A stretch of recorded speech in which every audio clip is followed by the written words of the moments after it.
Oenone, it's fantastic to be here with you. From Really exciting. So yeah, no, it's great. This.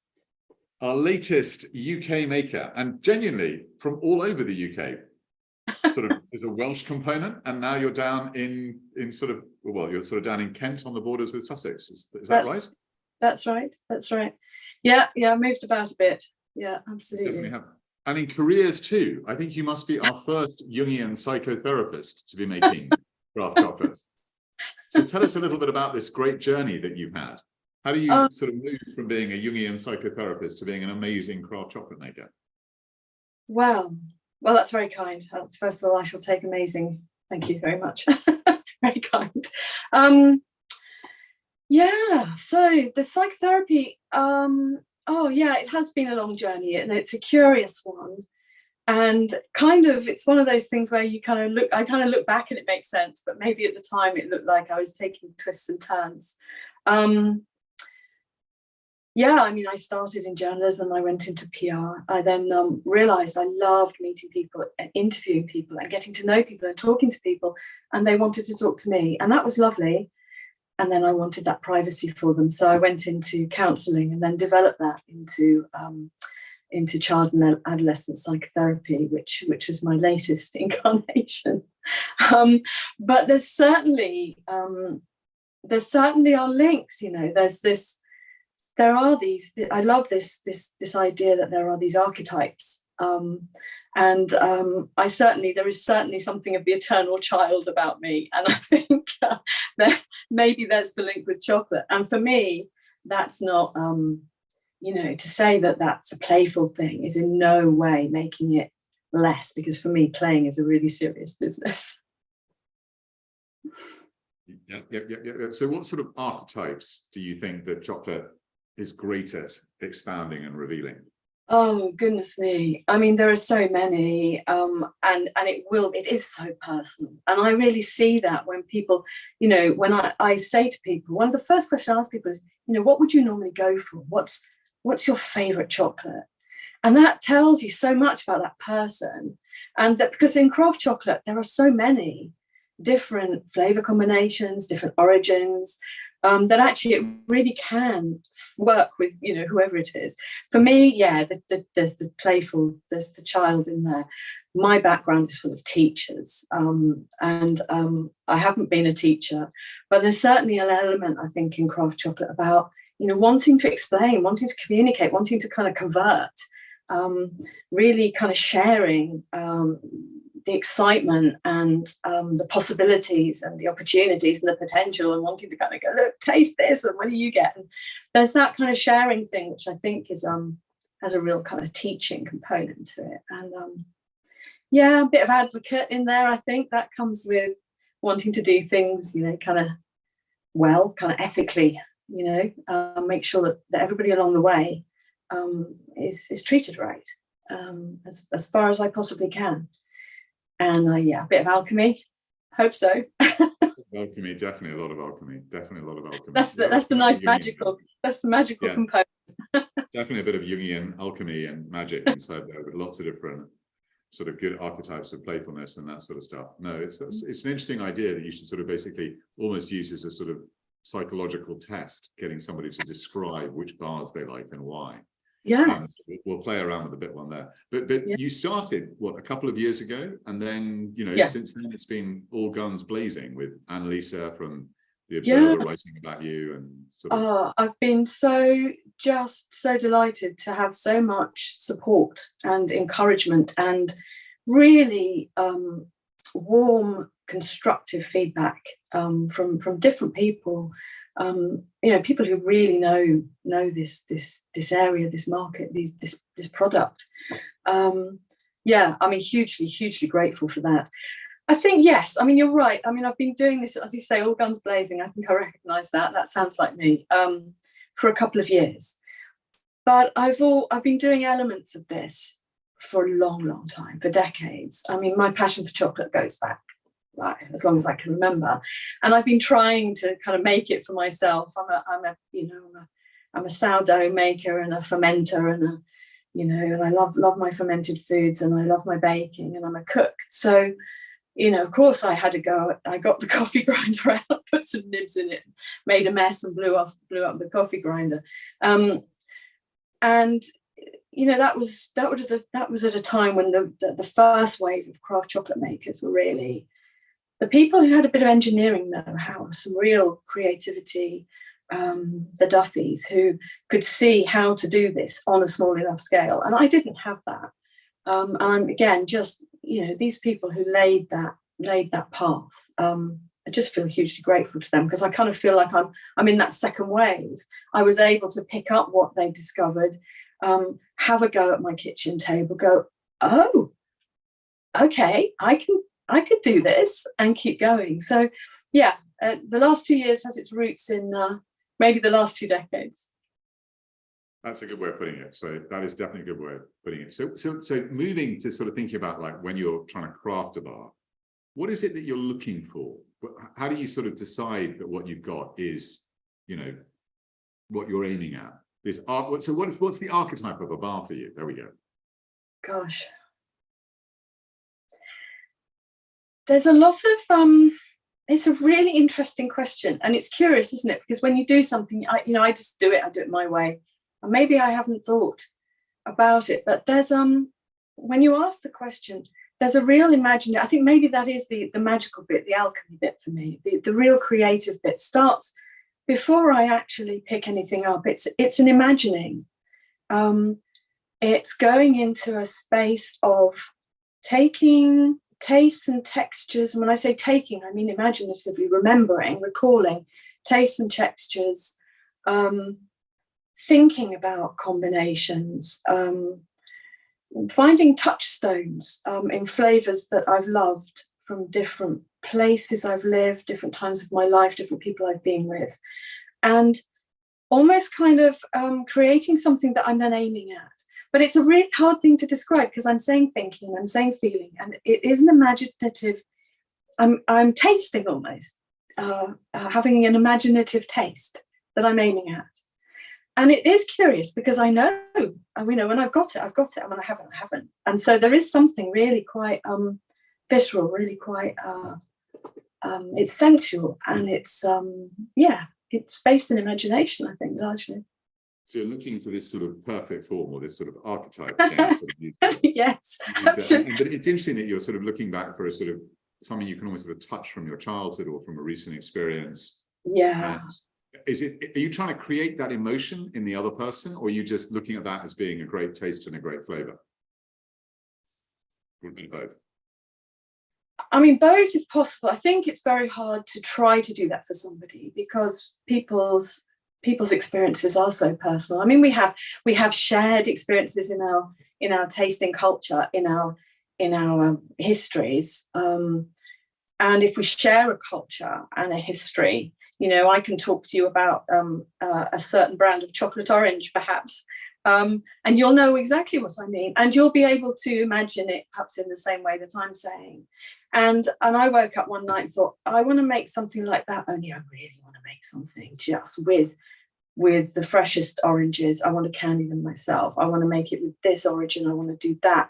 So there's that kind of, so I think, yeah, there's a lot of rootedness there. But but cross-culturally too, isn't it interesting that we have shared loves for, I think, fermented foods cross-culturally, that we have that with salt, that we have it with sugar, of course, that we have it with vanilla. So there's a big shared language of taste, and everybody knows a something from their childhood that takes them somewhere magical. And if they can find that for themselves in the chocolate, I think it's hugely powerful. Yeah, I think what you do for me with your bars is, I'm always sort of looking for balance and length and intensity and complexity more than the upfront.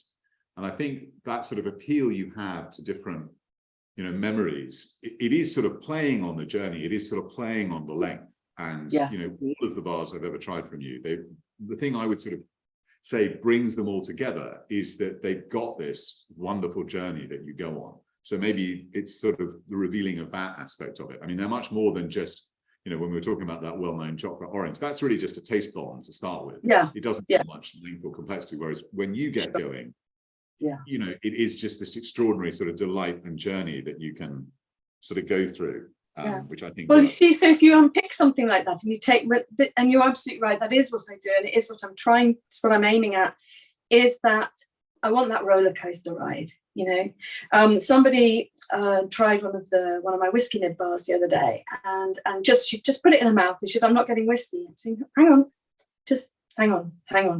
So what are you getting?" And she talked. Oh, here comes. Oh, there's something smoky. Okay, I'm still not getting whiskey. Hang on. I said, it's going to go pop at the end. And then she went, "Oh, it just went pop at the end." And I went, "Yes." Yeah. I mean, but where do you get that from? I mean, how did you learn to do that? Because it's a wonderful skill, which, you know, I think all craft chocolate makers aspire to. And it's sort of one of the hallmarks of being a successful craft chocolate maker is you can get that length and that intensity and that complexity and popping at the end. Yeah. I mean, it's just what I'm passionate about. I mean, you know, I try stuff out, it doesn't work. I don't do it. You know, I go for the stuff, I experiment a lot, I taste a lot, I'm constantly thinking and talking and looking and tasting chocolate and other flavors. And I think that's rooted in a lifetime of loving food, or, you know, just tastes and flavors and combinations and learning to cook. And whether it was, you know, learning to make preserves with my grandmother, or whether it was going to live in Spain as a child and suddenly having this extraordinary intensity of herbs and spices and smells. I think it's the essence of flavor. You know, I know, and you talk a lot when Coco runs about taste and flavor and the difference in the combination. But the sense of things, I think I have an idea that maybe I have a decent sense of smell. And I think, and smell is so evocative, and it just bypasses parts of the brain. It just takes you into unfiltered experience. And that's a thrill for me. So I'm constantly trying to pass that on, communicate it, share it. And try to achieve that kind of, I'm sure there is an emotional resonance there. I think you're right. I'm sure the two, flavor, smell, and emotional resonance, very closely connected, more so than with the other senses.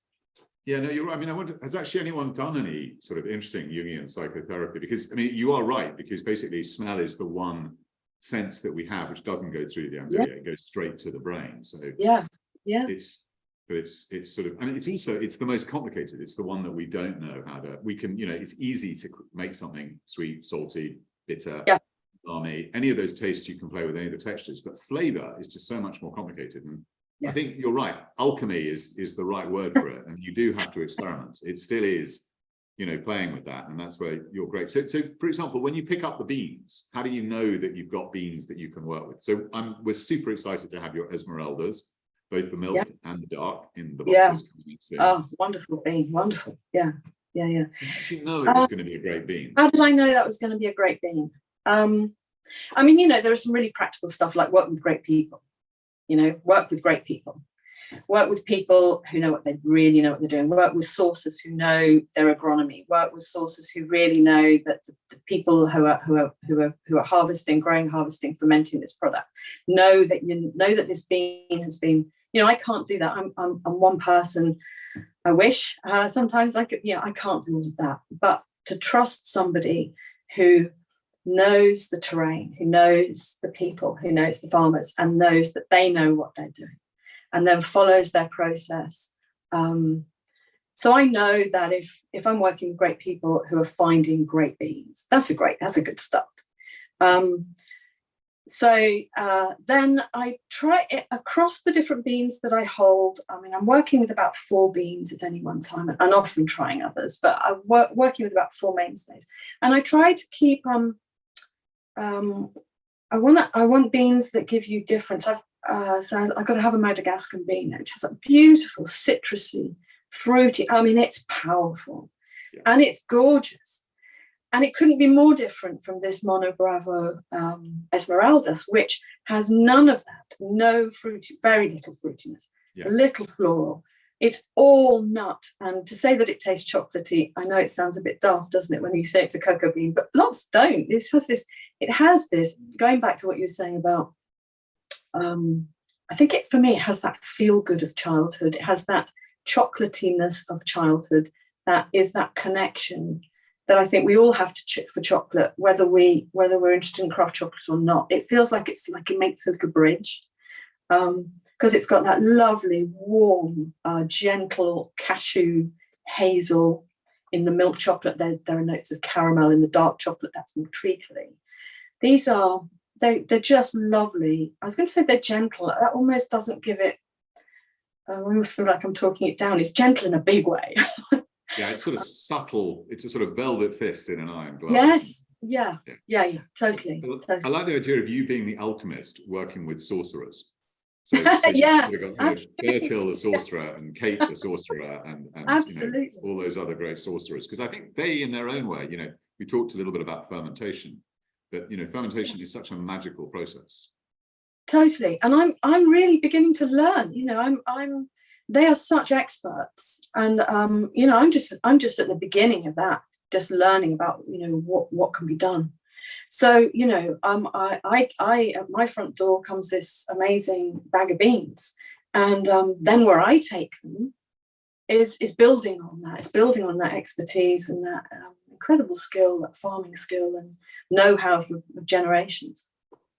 So here's a couple of questions about your chocolate habits. But before we get into that, here's a question that we always sort of ask. Why do you make bars, do you think? What is it about? What's the format? Why do we make bars? Why am I looking at, your shelves full of all these delicious, delightful bars? So why bars as opposed to, I don't know. I mean, I think it's historic, isn't it? It's historic. I mean, we know that cacao is drunk, and we know that the tablet form came relatively late. But again, in our culture, in our society, this is what we associate with chocolate. And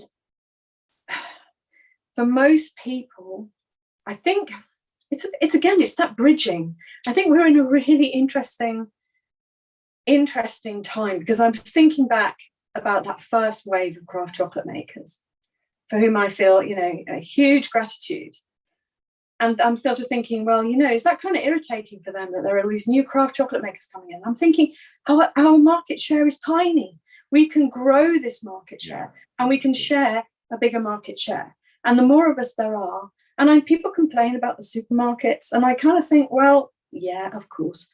But if they're putting an origin and a percentage and someone's trying that, well, then maybe they just know about origin and percentage for the first time, and then they can find out more. And I'm kind of optimistic about, kind of sharing in that part of what's craft. But in order to do that, we have to be able to communicate to people. I think the bar format at the moment does that. It's recognizable. And I talk to a lot of people who, I go to a market once a month. I love going to the market because I do chocolate tastings. And people come up and they have no idea. I have a cocoa pod. They have no idea. This is where this comes from. I give them 4 little pieces of a 68% using the same recipe with 4 different beans, and they taste it and they say, well, what have you done to it? How have you changed the flavor? No, I say, it's the bean. It's the bean. I keep standing there going, no, it's the bean. No, really, no, it's the bean. Beans taste different. It's the bean. That's great. But,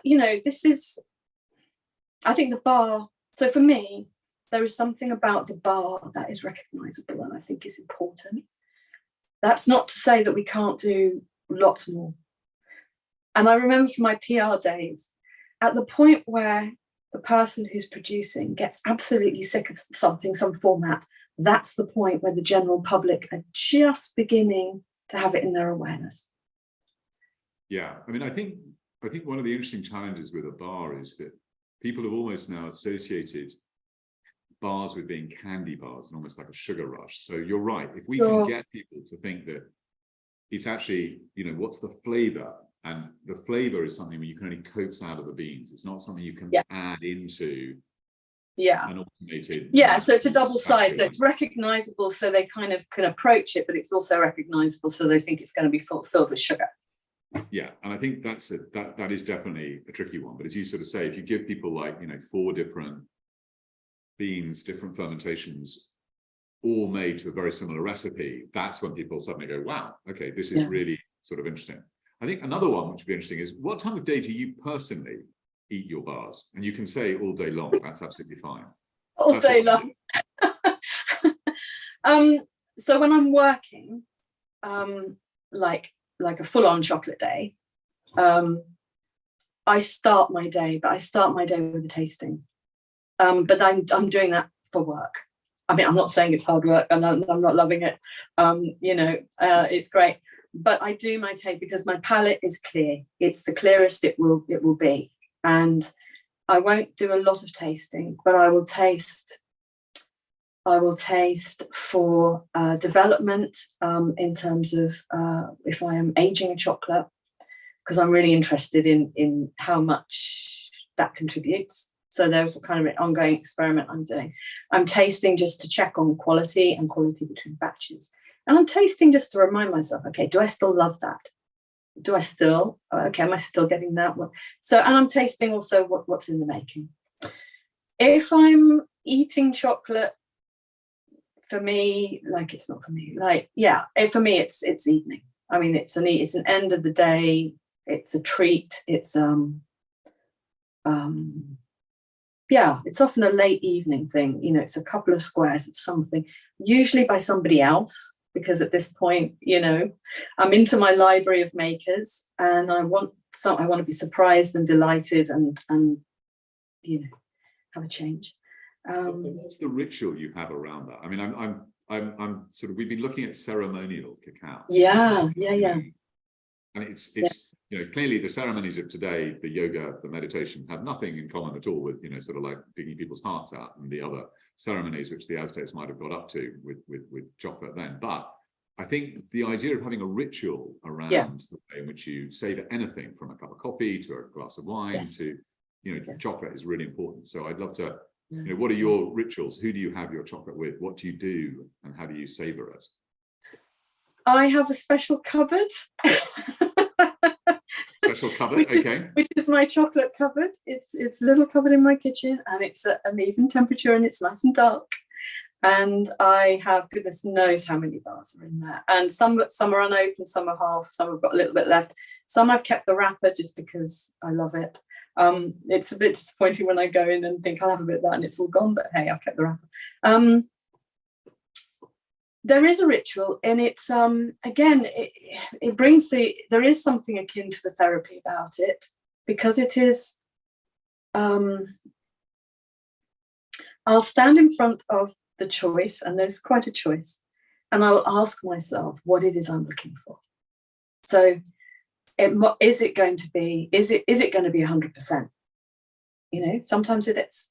You know, I really like a really good 100%. And those moments are less frequent, and what's it going to be? Is it going to be something, tends to be for me, something of the kind of 68, 70, 80 around the evening time. If I eat sweeter chocolates, usually in the daytime. And I think that has a lot to do with what you were saying about the sugar and the sugar content. There's a kind of 4 o'clock lull where I might go for a lovely piece of dark milk with honeycomb. And that's a very, very different experience. But for me, the piece of dark chocolate, and I'll probably take 2 squares, because I'm a kind person, and I'll offer a piece to my husband, knowing that he'll say, no, thank you very much. And then I get to eat both. He doesn't know what he's missing.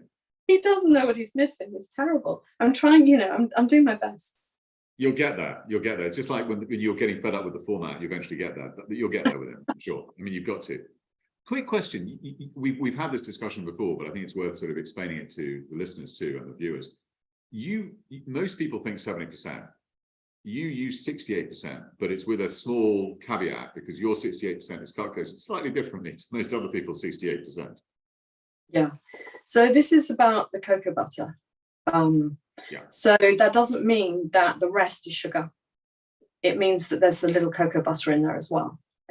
And the reason I decided to do this is that, again, it's about communicating.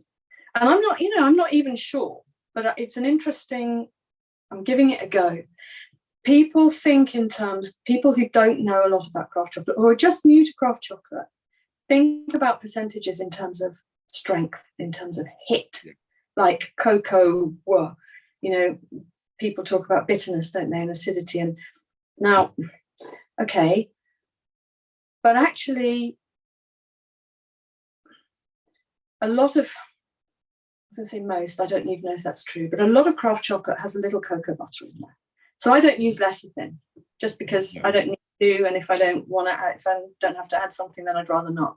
So I'll add a little cocoa butter in with the beans where the cocoa butter percentage within the natural bean itself is slightly lower. So you have some like chuncho, which I'm hoping to be working with this autumn, which naturally is about 60% cocoa butter. I won't be adding any cocoa butter to that. It's not going to need it.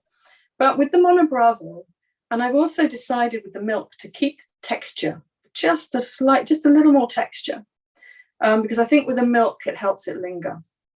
And with doing that, so I'm adding a little, again, it's organic, undeodorized, Norandino Peruvian cocoa butter. It tastes great too. So you've got that little bit of floral extra in there. But I think 68 for me on my bars gives a better description of the kind of intensity, perhaps, of cacao that you're going to get on the palate when you first put it in your mouth. Yeah, no, I mean, you know, historically, you're right. I mean, you know, if you think about how Joseph Fry created the first bar, his genius was to realize that to create a stable solid with a great mouthfeel, even if it was grainy, you needed to add a bit of cocoa butter. And, you know, I think that there is something to that.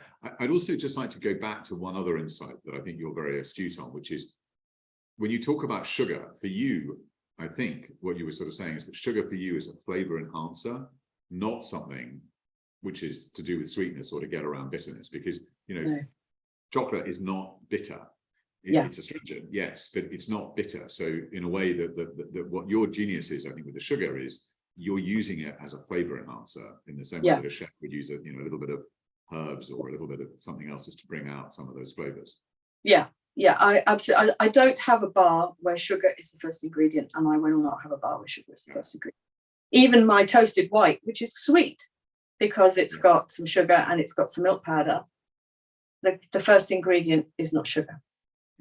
So, yeah, I mean, I just don't want to eat a mouthful of sugar myself, and I'm making the chocolate, so why would I make that?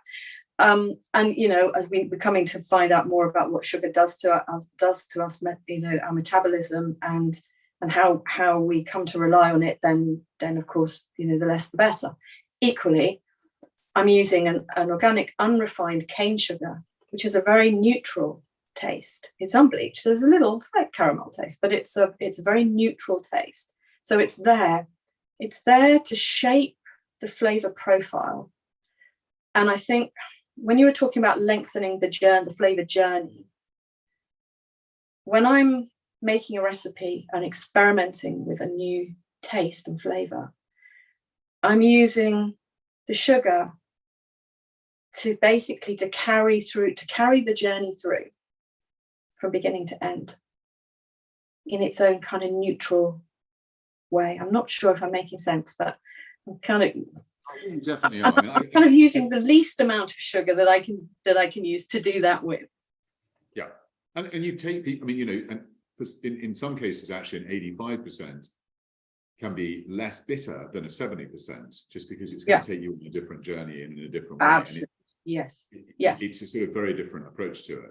And it depends on the beans. I mean, I've been working with a Marignon Fortunato number 4, 80%, and people are astonished when they have a piece of that 80%, and maybe they have a piece of I don't know, let's say Costa Esmeraldas 68, and they can't believe that one is 80 and one is 68. Yeah, no, I think that it is. It's and then the other sort of, I think, key bit of alchemy, to use your word, when you're adding to the sorcerers, is the inclusions. And I think, again, you know, I love your inclusions. I mean, generally, we tend to find that for some reason at Cocoa Runners online, we don't sell as many inclusion bars as we would expect and we would love. Partly because people just, you know, want to just focus on the genius of what you're doing with individual beans.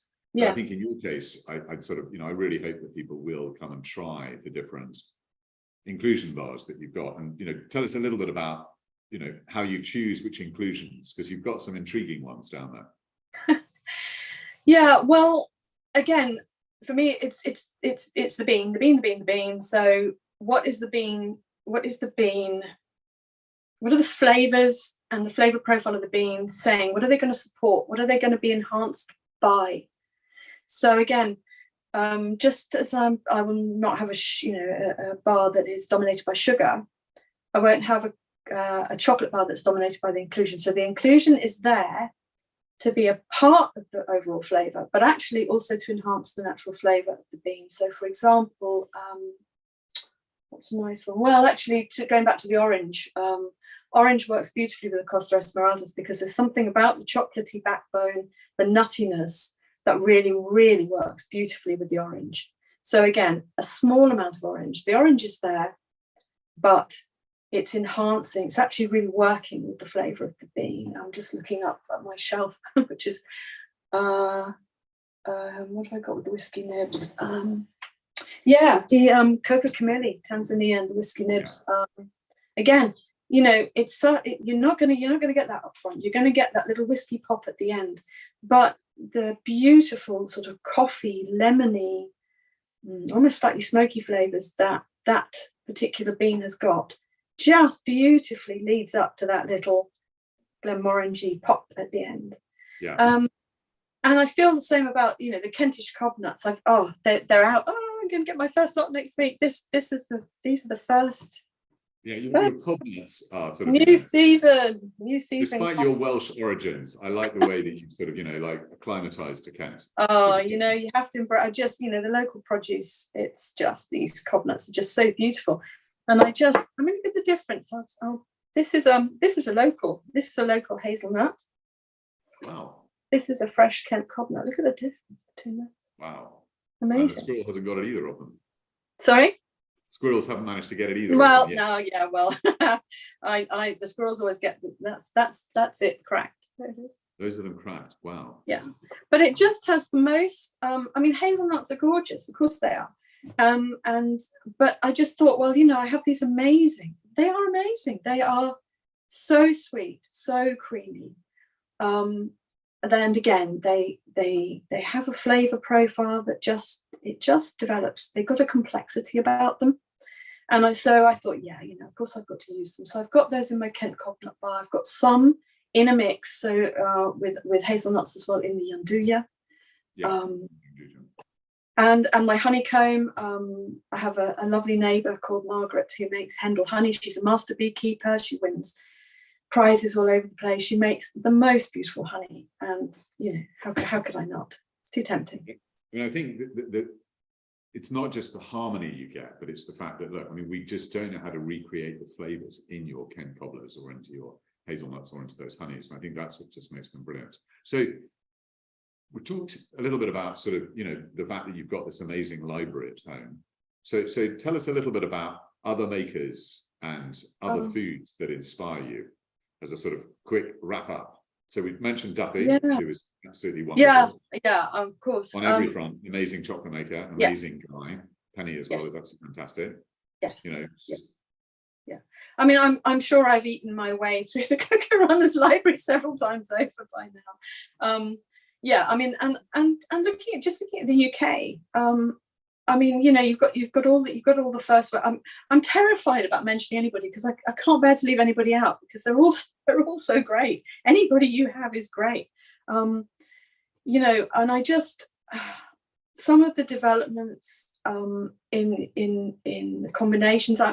Chocolate's Gorse comes to mind, of course it does. Tozier's concentration on the dark bars and the coffee, just fabulous. I find Dormouse, and talking about playfulness, just fabulous. Just Pump Street and what they're doing with dough and croissants and Eccles cakes, and then that's taken me straight to Hogarth and thinking about their buttered. I could go on and on and on and on and on. Thinking about where am I at? The fermented. I've gone back to Sandor Katz again. His book on fermentation. I think it is the fermentation book. It's been on my shelf a long time. I'm going back. I think there's something. I follow Tim Spector, the Zoe Project. I'm really interested in nutrition. I'm really interested in the gut microbiome. my son is studying biomedics, and we talk a lot about this. There's something essential about fermented foods. And when I think about the things I love most, you know, the sourdough, the coffee, the wine, the beer, the cheeses, the chocolate, you know, these are all wonderful. There's something very, very special. And if you really enjoy food, textures and tasting, there's something about a fermented food that has that incredible complexity. Yeah, it's partly my direction.